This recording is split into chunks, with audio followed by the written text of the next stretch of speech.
Olá, galera do terceiro ano, tudo bem com vocês? Aqui é a professora Sandra quem vos fala e eu estou aqui para comentar as questões da semana 6, do PET 2 de vocês. Venham comigo! Nessa semana nós vamos falar um pouquinho sobre o artigo de opinião. O artigo de opinião é predominantemente dissertativo e argumentativo por ter como objetivo convencer o leitor do ponto de vista adotado pelo autor. Este gênero é muito comum em jornais, revistas e blogs, já que na maioria das vezes trata de um assunto relevante para a sociedade. O artigo de opinião tem características muito importantes como títulos criativos e polêmicos que buscam atrair os leitores, temas atuais e de relevância para a sociedade, linguagem simples e de acordo com a norma padrão, textos com argumentos com o objetivo de persuadir ou influenciar o leitor. Textos desse gênero também devem ser assinados pelo autor e podem ser escritos na primeira ou terceira pessoa do discurso. A estrutura do gênero artigo de opinião segue um determinado padrão. Então, nós temos introdução, em que deve haver apresentação do tema, assunto principal de que o texto tratará, e tese, que consiste no posicionamento do autor sobre aquele tema que ele está discutindo. No desenvolvimento, o autor vai discorrer sobre aquilo que ele se posicionou na tese, e neste momento o autor vai formular argumentos, razões que irão convencer o leitor de que a sua posição é correta. E na conclusão, o autor pode fazer uma síntese do desenvolvimento do texto e, em seguida, reiterar a tese, agora comprovada pelos argumentos. Ele pode também oferecer ao leitor uma proposta de solução para aqueles problemas discutidos. Essa estrutura pode facilitar a organização da escrita do autor, além de ajudar o leitor a compreender melhor aquilo que ele está lendo. E aqui nós temos um artigo de opinião, eu vou ler para vocês e vou comentar. A violência contra a mulher no Brasil vem aumentando assustadoramente. A cada 12 segundos, uma mulher é violentada, dados altíssimos se comparados aos outros países. 61% das mulheres assassinadas são negras e 36% dos casos acontecem ao final de semana, por seus parceiros. Então, isso aqui é a contextualização do tema. Está apresentando fatos, dados estatísticos que tratam sobre a violência contra a mulher. As leis deveriam ser mais rígidas para os que cometem esses tipos de violência, ou então chegaremos a números ainda mais alarmantes. Então, aqui nós temos a tese. O que ela defende? Que as leis deveriam ser mais rígidas para os que cometem esse tipo de violência. Depois vem a argumentação. Muitas mulheres se casam e depositam toda a sua confiança num relacionamento conjugal com a certeza de serem felizes, contextualizando a situação, né, gente? Elas se unem e acreditam ter encontrado o amor de sua vida. Depois vem os filhos, surgem os problemas financeiros e as brigas começam a aparecer. Logo pensam em separação, mas desistem ao imaginar que não teriam capacidade de viverem sozinhas. Então, aqui ela vai contextualizando a situação, né? Ela entra no casamento achando que vai ser feliz, depois surgem os problemas, ela pensa em se separar, mas não tem coragem. E aí vem as situações, ela vai sofrendo os traumas, né? Seus ferimentos são muitos. Além dos físicos, existem os traumas psicológicos com sequelas para o resto da vida. O que falta ainda para as mulheres ter o seu valor é coragem de denunciar os abusos sofridos. Elas precisam fazer isso não pensando nas consequências de suas denúncias, mas sim na solução desses problemas. Então, aqui contextualizou que elas entram no casamento achando que vão ser felizes, surgem os problemas, elas acabam aceitando toda a situação porque tem medo de ficarem sozinhas. E aí acontecem os traumas físicos, acontecem os traumas psicológicos.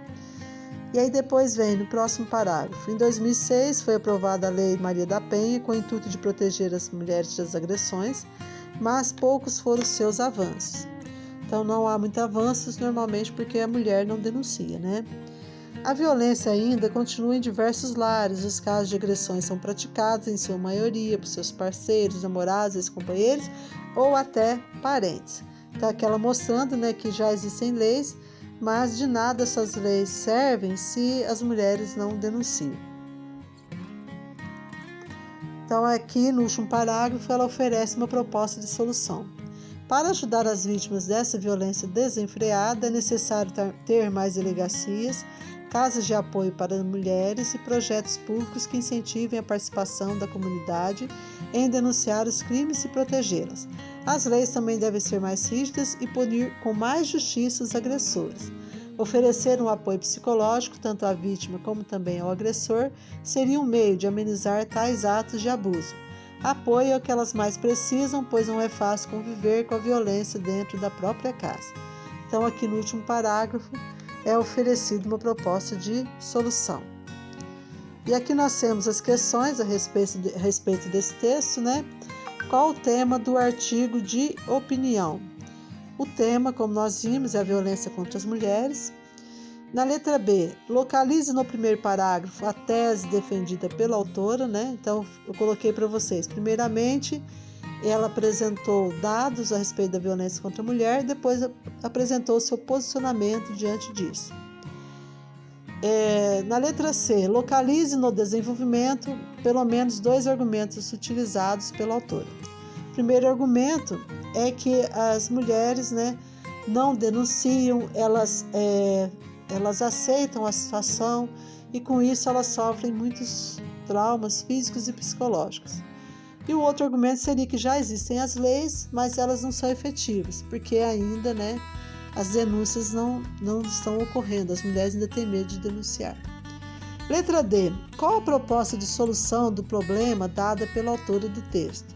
Essa proposta de solução está no último parágrafo, né? Ela fala de leis mais rígidas, mais delegacias, apoio psicológico à vítima, apoio psicológico ao agressor, dentre outras propostas.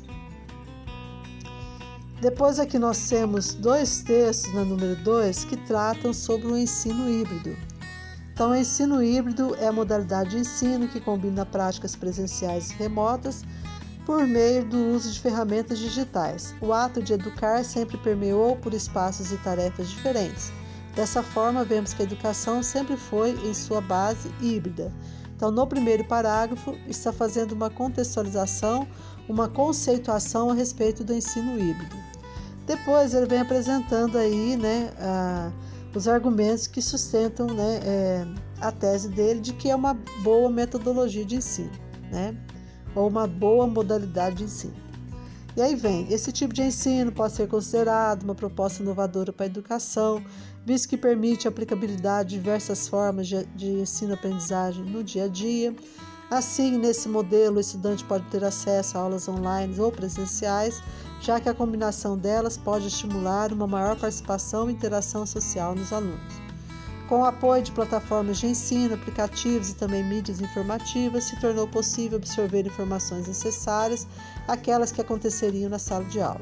Dessa forma, o ensino híbrido vem se tornando um poderoso aliado às formas de aprendizado nos mais variados contextos educacionais. No entanto, as escolas brasileiras estão incluindo essa modalidade de ensino bem aos poucos. Então, aqui ele vem fechando a ideia, dizendo que o ensino híbrido é uma boa alternativa nos dias atuais, né? E aí, depois que ele fecha a ideia, ele aparece aí com um conectivo, no entanto. Então, isso normalmente não é feito, né, nos textos. Como aqui é o artigo de opinião, ele quebrou a estrutura, mas não tem problema.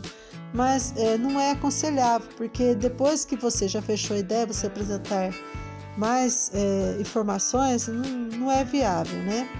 Então, no entanto, não é somente a mistura do virtual com o presencial que caracteriza o modelo híbrido, mas também a forma como o aluno aprende, sendo de forma individual ou colaborativa. Então, nós temos o texto 1 falando somente sobre vantagens do ensino híbrido. Depois nós temos o texto 2, que começa com uma questão, né? Quais são as vantagens e desvantagens do ensino híbrido no aprendizado? E aí vem, você já parou para pensar nas vantagens e desvantagens do ensino híbrido? Para adotar a metodologia no ambiente escolar, é preciso conhecer os pontos positivos e negativos para os alunos e professores. Entre as principais vantagens está a autonomia dos estudantes no processo de aprendizagem, pois incentiva a interação com outros alunos e com os professores por debates, espaço para resolução de dúvidas e até fóruns virtuais. Então, até aqui, vantagem, né? Além disso, o ensino híbrido aproxima a tecnologia em sala de aula, o que pode aumentar o interesse dos alunos, auxiliar no desenvolvimento da criatividade e potencializar o contato com diversas culturas. Mais um parágrafo falando sobre vantagens.